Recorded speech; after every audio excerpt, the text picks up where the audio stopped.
So one of the most interesting parts of nanotechnology is the use of friction within nanotechnology. So there are five laws of friction, and they are: the friction of a moving object is proportional and perpendicular to the normal force. The friction experienced by the object is dependent on the nature of the surface and it is in contact with.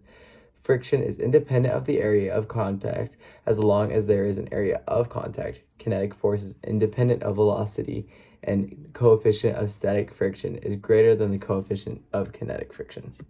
So all those laws can be a little bit confusing, but basically, just to sum it up, is friction is the force that happens when two objects are near each other. It's how they push on each other, and that's the energy they give off. And so that's definitely a big deal for a lot of nanotechnology because it's within everything. All energy is a part of friction. Friction is a part of the smallest little atoms as it is to elephants. And many animals actually have evolved to make it just so that friction is their friend.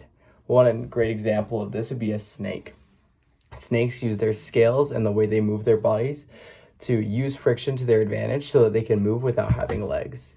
Another good example of friction used in animals is really almost every animal uses friction to their advantage.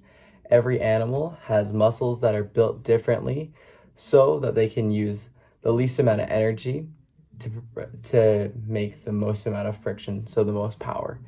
And so, yeah, friction is really, really important for nanotechnology and to elephants. And it's how we really power most of our things and how we can become the most efficient with our energy.